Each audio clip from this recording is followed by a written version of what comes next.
सो आज तक हम लोगों ने बहुत कई सारे डिस्ट्रीब्यूशंस पढ़े, जिसमें से कि आपको मिला नॉर्मल डिस्ट्रीब्यूशन, इसके पहले binomial, gamma binomial distribution, Poisson distribution, geometric distribution, negative binomial distribution, hyper geometric distribution. इन सब डिस्ट्रीब्यूशंस में जब हम लोग बात कर रहे थे तो हमारा रैंडम वेरिएबल डिस्क्रीट नेचर का होता था। इसके बाद से हम लोग आए कुछ कंटिन्यूस टाइप के फिनोमेनस के रेंडमनेस की बात करने के लिए। तो पहला नॉर्मल डिस्ट्रीब्यूशन हम लोगों ने पढ़ा, फिर बाइनोम बीटा डिस्ट्रीब्यूशन, गामा डिस्ट्रीब्यूशन पढ़ा। इसके बाद जो आपके सिलेबस में कवर करना है वह है bivariate normal distribution. Bivariate normal distribution में हम आपको क्या क्या कवर करेंगे ये आपको हम बता रहे हैं। हम पहले बताएंगे कि क्या ज्वाइंट डेंसिटी फंक्शन होता है, दूसरा है कि पैरामीटर क्या होते हैं, तीसरा है कि मार्जिनल प्रोबेबिलिटी डेंसिटी फंक्शन क्या होगा इस केस में, और कंडीशनल प्रोबेबिलिटी डेंसिटी फंक्शन क्या होगा। और जब हम कंडीशनल की बात कर लेंगे तो फिर प्रश्न आएगा कि रिग्रेशन लाइन भी हम फिर बात कर सकते हैं, तो आइडिया ऑफ रिग्रेशन भी यहाँ से हम लोग फिर जनरेट करेंगे। इसके अलावा मोमेंट जनरेटिंग फंक्शन की बात करेंगे, मोमेंट जनरेटिंग फंक्शन के यूज की बात करेंगे, और फिर हम लोग इस पर कुछ न्यूमेरिकल प्रॉब्लम्स करेंगे। ओके, अब हम थोड़ा सा आपको डिस्कशन करना चाहेंगे कि मतलब क्या है बाईवेरिएट डिस्ट्रीब्यूशन का। इसको समझने के लिए सपोज करिए कि आपके पास एक डेटा है एज का, 5 लोगों के एज का, 5 स्टूडेंट्स के एज का आप कह सकते हैं, और ये डेटा है। हाँ, अब आप अगर इस डेटा को ग्राफ बनाओगे तो चूंकि ये सभी एक एक बार आए हुए हैं, लिहाजा ये सभी इस लाइन पर, एज की लाइन पर 5 पॉइंट्स आपको दिखाई देंगे। क्योंकि सभी 5 के इंटरवल पे हैं, इसलिए सब इक्वल डिस्टेंस पे दिख रहे हैं। अगर हम इसी के साथ इसको ना देखें, केवल वेट की बात करें, तो हमारे पास फिर 5 पॉइंट हैं, और हमको फिर हम एक एक्सिस पर ये 5 पॉइंट देख सकते हैं जो कि उनके वेट को सिग्निफाई कर रहा है। अब अगर इनके साथ इनकी फ्रीक्वेंसी होती तो आप इस पर फ्रीक्वेंसी रेज करते, और रेज करते फिर एक कर्व बनता, हाँ, या एक शेप बनता, और जिसे कि हम लोग अमूमन बोलते हैं फ्रीक्वेंसी डिस्ट्रीब्यूशन। सिमिलरली वेट का भी एक फ्रीक्वेंसी डिस्ट्रीब्यूशन बनेगा, और इस केस में भी ये फ्रीक्वेंसी डिस्ट्रीब्यूशन ही बना हुआ है, सबकी फ्रीक्वेंसी एक है। लेकिन जब हम लोग इनको केवल देख रहे हैं, इसका मतलब हम एक वेरिएबल की बात कर रहे हैं, एज की। और जब हम ऐसा करते हैं तो हम कहते हैं कि यूनिवेरिएट एज की बात कर रहे हैं। जब हम केवल वेट का डेटा देख रहे हैं, इनको देख रहे हैं, तो हम फिर से सिंगल वेरिएबल की बात कर रहे हैं। अब हमारा वेरिएबल का नाम बदल गया है, तो हम लोग कहेंगे कि हम एक दूसरे वेरिएबल की बात कर रहे हैं जो वेट है, और इसका भी फ्रीक्वेंसी डिस्ट्रीब्यूशन हमारे पास है।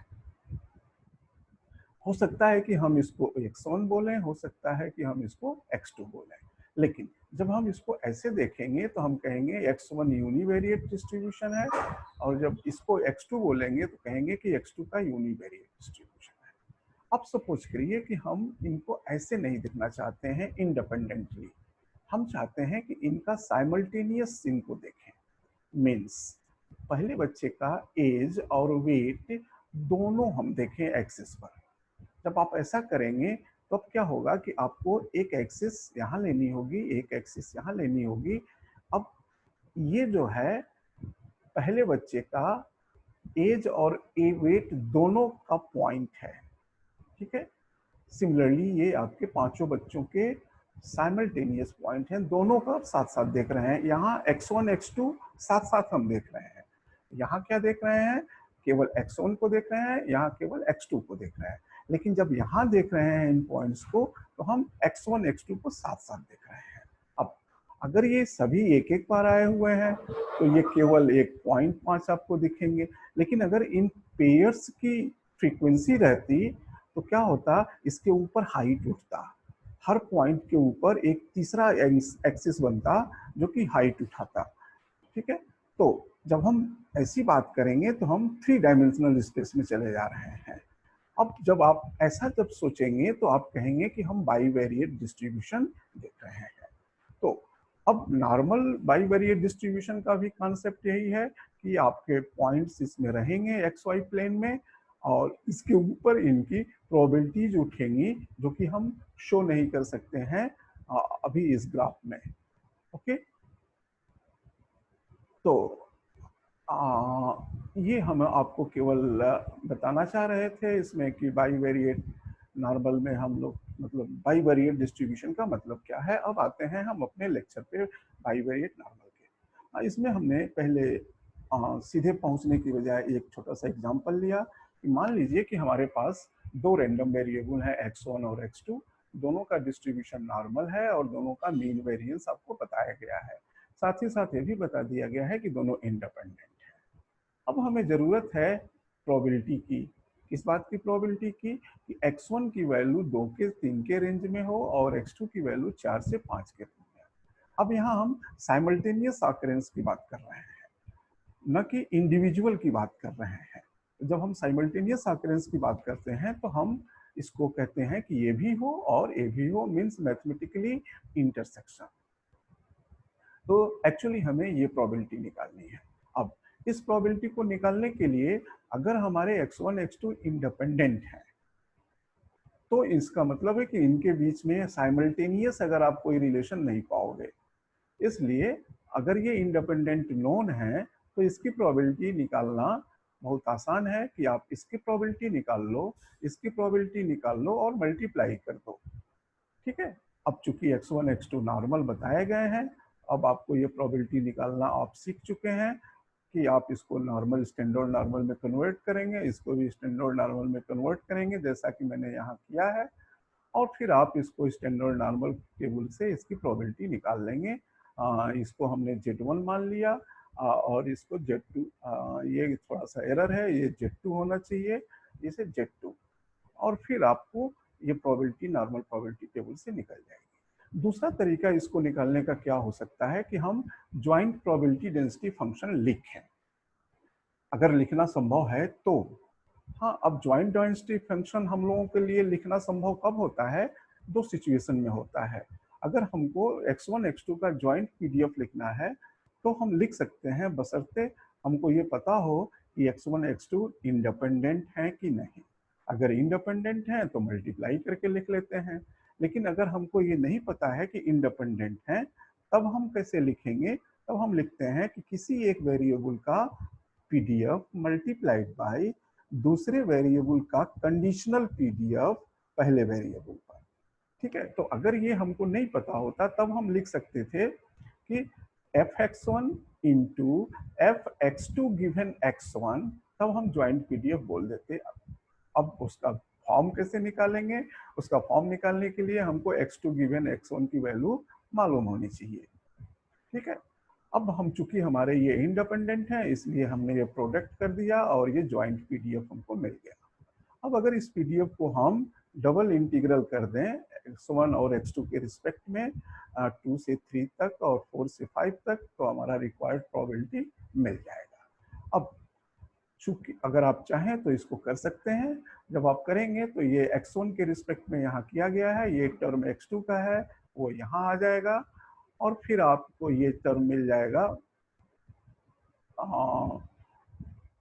इस पे सब्स्टिट्यूशन लेंगे Z1 करके, ये आपको ये इंटीग्रल फिर f के CDF के फॉर्म में, Z1 के CDF के फॉर्म में कन्वर्ट हो जाएगा, रहेगा ये पार्ट बचा रहेगा dx2, वो भी CDF के फॉर्म में बदल जाएगा, और फिर आपको यही वाली वैल्यू यहाँ से भी मिल जाएगी।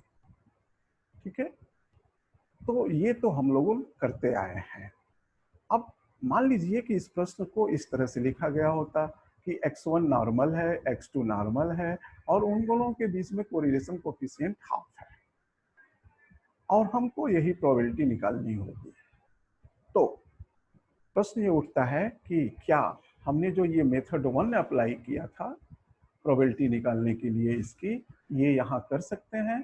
तो प्रश्न है, उत्तर है कि नहीं कर सकते, क्योंकि ये दोनों अब हमारे इंडिपेंडेंट नहीं है।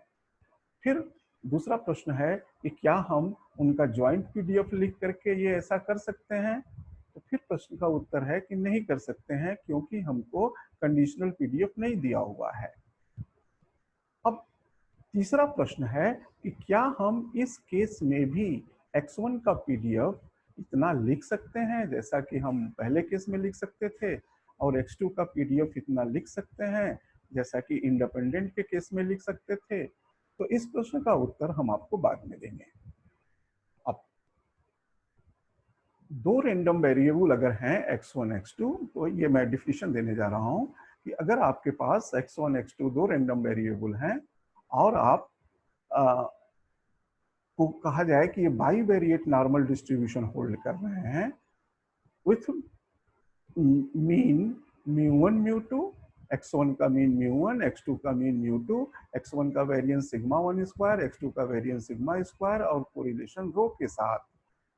तो उसका ज्वाइंट पीडीएफ हम लोग ये लिखते हैं 1/√2 pi sigma 1 sigma 2 1/√1 minus rho square. ये टर्म बढ़ जाएगा जैसा कि हमने यहाँ पे किया था।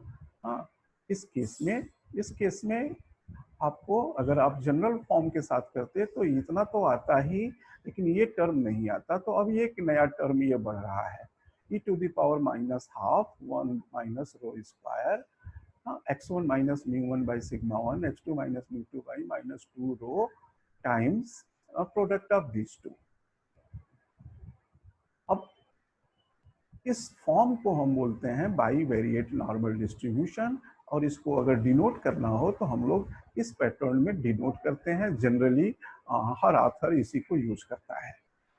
इसमें यूज करते समय ये चीज ध्यान में रखना चाहिए कि हम अगर x1 x2 कह रहे हैं तो ये पहला x1 का मीन, दूसरा x2 का मीन, पहला x1 का वेरिएंस, फिर x2 का वेरिएंस और फिर कोरिलेशन कोएफिशिएंट।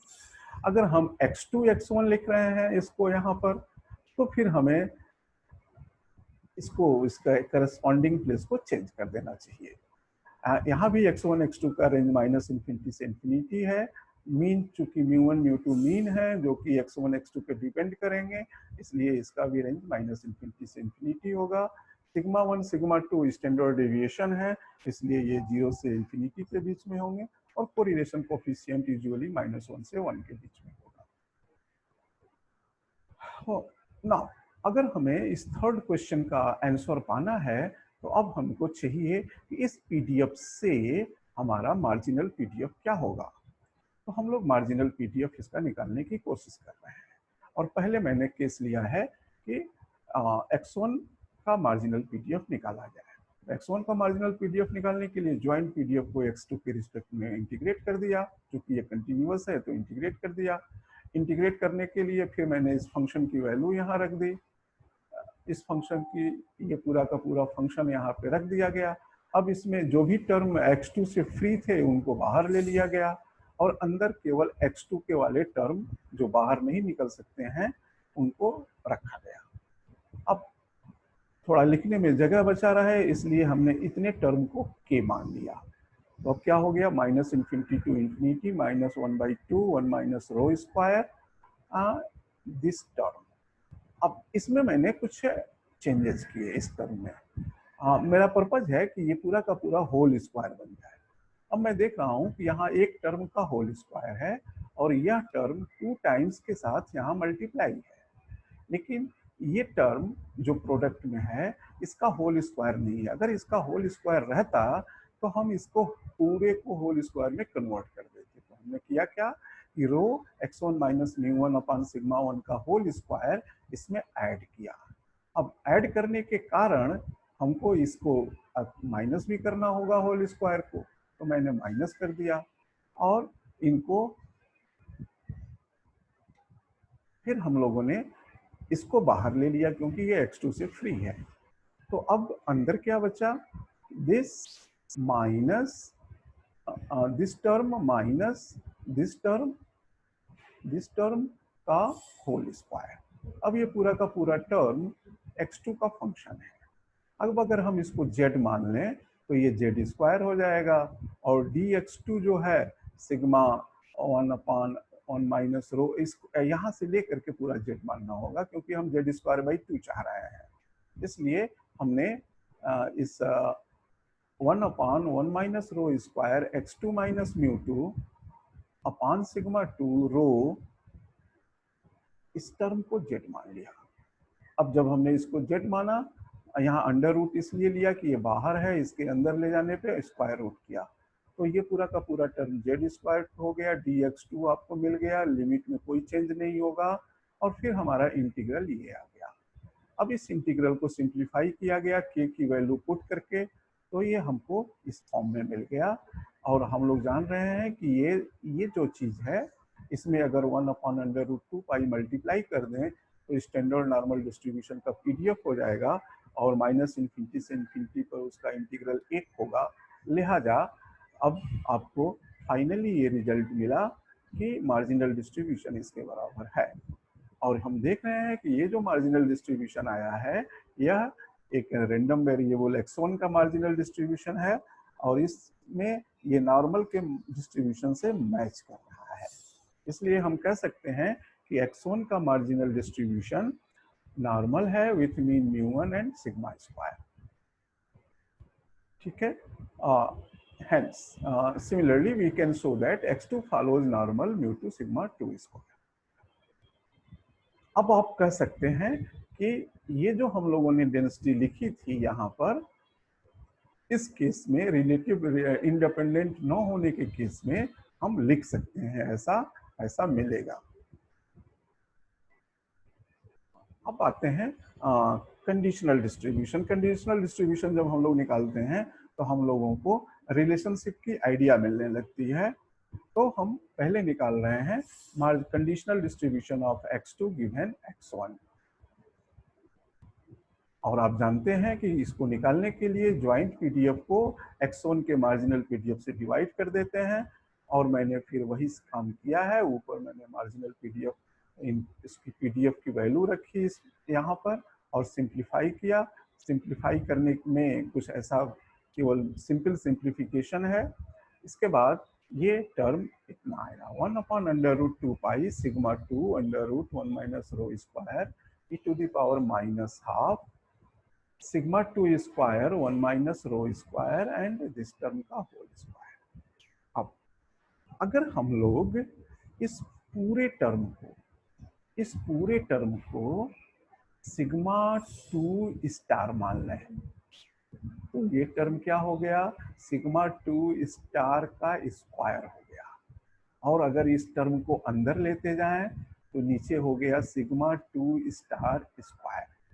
और अगर हम लोग इस टर्म को μ2 स्टार मान लें तो फिर ये पूरा का पूरा क्या हो जाएगा, 1/√2π sigma 2 star e to the power -12 x2 minus μ2 star upon sigma 2 star का होल स्क्वायर।